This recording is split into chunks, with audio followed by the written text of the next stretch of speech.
একবার মুসা আলাইসাল্লাম বনি ইসরায়েলের এক সমাবেশে ভাষণ দেওয়ার জন্য দাঁড়িয়েছেন। তাকে জিজ্ঞাসা করা হলো, কোন ব্যক্তি সবচেয়ে বেশি জ্ঞানী? তিনি বললেন, আমি মুসা আলাইসাল্লাম। এর উত্তরে আল্লাহ তার প্রতি অসন্তুষ্ট হলেন, কেননা তিনি জ্ঞানের উৎস হিসাবে আল্লাহর কথা বলেননি। আল্লাহ মুসা আলাইসাল্লামকে বললেন, দুই নদীর সংযোগস্থলে আমার এক বান্দা আছে, সে তোমার চেয়েও বেশি জ্ঞানী। মুসা আলাইসাল্লাম আরজ করলেন, হে আমার রব, তার কাছে পৌঁছাতে কে আমাকে সাহায্য করবে? আল্লাহ বললেন, তুমি একটি মাছ ধরে এক থলির মধ্যে রাখো, যেখানে গিয়ে তুমি মাছটি হারিয়ে ফেলবে, সেখানেই তিনি আছেন। মুসা আলাইসাল্লাম একটি মাছ ধরে থলির মধ্যে ভরে রাখলেন। এরপর তিনি ও তার সঙ্গী ইউসা ইবনে নূর যেতে যেতে একটি পাথরের কাছে পৌঁছে সেখানে মাথা রেখে বিশ্রামে বসলেন। মুসা আলাইসাল্লাম ঘুমিয়ে পড়লেন। মাছটি নড়াচড়া করতে করতে থলি হতে বেরিয়ে নদীতে নেমে গেল। আল্লাহ মাছটির চলার পথে পানির গতি স্তব্ধ করে দিলেন। মাছটির চলার পথ সুড়ঙ্গের মতো হয়ে গেল। নবী সাল্লাল্লাহু আলাইহি সাল্লাম হাত দিয়ে ইঙ্গিত করে বললেন, এভাবে সুড়ঙ্গের মতো হয়েছিল। এরপর মুসা ও ইউসা ইবনে নুন বাকি রাত ও সমস্ত দিন পথ পেরিয়ে গেলেন। পরের দিন ভোরে মুসা আলাইসাল্লাম তার যুবক সঙ্গীকে বললেন, আমার সকালে নাস্তা নিয়ে এসো, সফরের কারণে আমি খুব ক্লান্ত। আসলে মুসা আলাইসাল্লাম আল্লাহর নির্দিষ্ট স্থানটি অতিক্রম না করা পর্যন্ত সফরের কোনো ক্লান্তি অনুভব করেননি। সঙ্গীটি বললেন, আপনি কি লক্ষ্য করেছেন? আমরা যখন সেই পাথরের কাছে বিশ্রাম নিয়েছিলাম, মাসটি চলে যাওয়ার কথা বলতে আমি একেবারেই ভুলে গেছি। আসলে আপনার কাছে সেটা বলতে শয়তান আমাকে ভুলিয়ে দিয়েছে। মাসটি নদীতে আশ্চর্যভাবে নিজের পথ করে নিয়েছে। রাব্বি বললেন, পথটি মাছের জন্য ছিল সুড়ঙ্গের মতো, আর তাদের জন্য সেটা ছিল অবাক ঘটনা। মুসা আলাইসাল্লাম বললেন, এই সেই জায়গা যা আমরা খুঁজে বেড়াচ্ছি।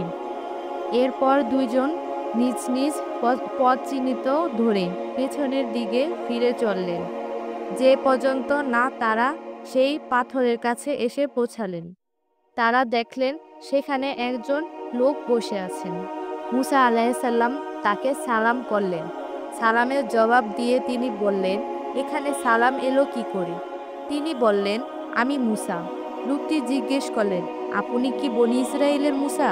তিনি বললেন, হ্যাঁ, আপনাকে শেখানো সহজ ও সঠিক জ্ঞানের কথা শেখার জন্য আমি আপনার কাছে এসেছি।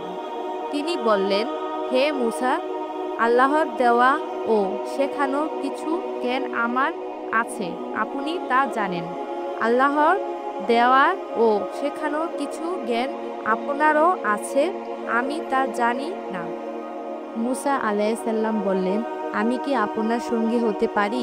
খিজরি আলাইসাল্লাম বললেন, আমার সঙ্গে থাকলে আপনি ধৈর্য রাখতে পারবেন না। তাছাড়া যার রহস্য আপনার জানা নেই, সেসব ব্যাপারে আপনি ধৈর্য রাখবেন কি করে? মুসা আলাইসাল্লাম বললেন, ইনশাল্লাহ, আপনি আমাকে ধৈর্যশীল হিসাবে দেখতে পাবেন। আমি আপনার কোনো আদেশ অমান্য করব না। এরপর তারা দুজন রওনা হয়ে নদীর তীর দিয়ে এগিয়ে চললেন। এমন সময় একটি নৌকা তাদের পাশ দিয়ে যাচ্ছিল। তারা তাদেরও নৌকায় উঠিয়ে নিতে অনুরোধ করলেন। ওরা খিজরি আলাইসাল্লামকে চিনে ফেললেন। সঙ্গী সহ তাকে পারিশ্রমিক ছাড়াই নৌকায় তুলে নিলেন। তারা নৌকা ওঠার পর একটি চড়ুই পাখি এসে নৌকার একটি পাশে বসলো। পাখিটি দু একবার পানিতে ঠোঁট ডুবালো। খিজরি আলাইসাল্লাম বললেন, হে মুসা, এই পাখিটি তার ঠোঁট দিয়ে নদীর পানি যতটুক কমিয়েছে, আমার আর তোমার জ্ঞান আল্লাহর জ্ঞান থেকে ততটুকুই কমেনি। এরপর খিজরি আলাইসাল্লাম হঠাৎ একটি কুঠার নিয়ে এসে নৌকার একটি তক্তার উপরে ফেললেন। মুসা আলাইসাল্লাম হঠাৎ দেখতে পেলেন তিনি কুঠার দিয়ে একটি তক্তার উপরে ফেললেন।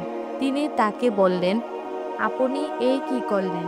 লোকেরা আপনাদের মজুরি ছাড়াই নৌকায় তুলে নিল, আর আপনি ওদের নৌকার যাত্রী ডুবিয়ে দেওয়ার জন্য নৌকাটি ছোট করে দিলেন। এই তো আপনি এক গুরুত্ব কাজ করলেন। খিজরি আলাইসাল্লাম বললেন, আমি কি বলিনি আপনি আমার সঙ্গে ধৈর্য রাখতে পারবেন না? মুসা আলাইসাল্লাম বললেন, আমি বিষয়টি ভুলে গিয়েছিলাম, এজন্য আমাকে দোষ দেবেন না, আমার প্রতি কঠোর হবেন না। মুসা আলাইসাল্লাম এর পক্ষ থেকে প্রথম এই কথাটি ছিল ভুল কমে। পর যখন তারা দুজন নদীর পার হয়ে এলেন, তারা অন্য বালকদের সঙ্গে কিরারত একটি বালকের পাশ দিয়ে গেলেন। খিজরি আলাইসাল্লাম তার মাথাটি ধরে নিজ হাত তার গার থেকে আলাদা করে ফেললেন। মুসা আলাইসাল্লাম তাকে বললেন, আপনি একটি নিষ্পাপ বালককে বিনা অপরাধে হত্যা করলেন, নিশ্চয়ই আপনি একটি অন্যায় করলেন। খিজরি আলাইসাল্লাম বললেন, আমি কি আপনাকে বলিনি আপনি আমার সঙ্গে ধৈর্য ধরে রাখতে পারবেন না? মুসা আলাইসাল্লাম বললেন, এরপর যদি আমি আপনাকে আর কোনো বিষয়ে জিজ্ঞেস করি, আপনি আমাকে আর আপনার সঙ্গে রেখেন না, কারণ আপনার ওজর আপত্তি চূড়ান্ত রয়েছে। আবার তারা চলতে লাগলেন। অবশেষে তারা একটি জনপদে এসে পৌঁছালেন। গ্রামবাসীর কাছে তারা খাবার চাইলেন, কিন্তু তারা তাদের আতিথ্য দিতে অস্বীকার করল। সেখানে তারা একটি ঝুঁকে পড়া একটি দেয়াল দেখতে পেলেন। সেটি ভেঙে পড়ার উপক্রম হয়েছিল। খিজরি আলাইসাল্লাম সেটি নিজের হাতে সোজা করে দিলেন। মুসা আলাইসাল্লাম বললেন, মানুষগুলো এমন যে আমরা এলাম অথচ তারা আমাদের না দিলেন খাবার, না দিলেন আতিথ্য, অথচ আপনি ওদের দেয়াল সারিয়ে দিলেন। আপনি ইচ্ছা করলে এর বদলে মজুরি নিতে পারতেন।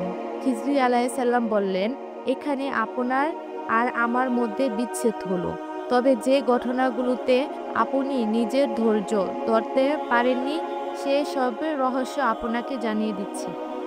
নবী সাল্লাল্লাহু আলাইহি সাল্লাম বলেছেন, আমাদের তো ইচ্ছে যে মুসা আলাইসাল্লামের ধৈর্য ধরলে আমাদের কাছে তাদের আরও অনেক বেশি খবর বর্ণনা করা হতো। সুফিয়া রাও হতে বর্ণনা করেছেন যে নবী সাল্লাল্লাহু আলাইহি সাল্লাম বলেছেন, আল্লাহ মুসা আলাইসাল্লাম এর উপর রহমত বর্ষণ করুন। তিনি যদি ধৈর্য ধরতেন তাহলে তাদের দুজনের ব্যাপারে আমরা আরও অনেক ঘটনা জানতে পারতাম।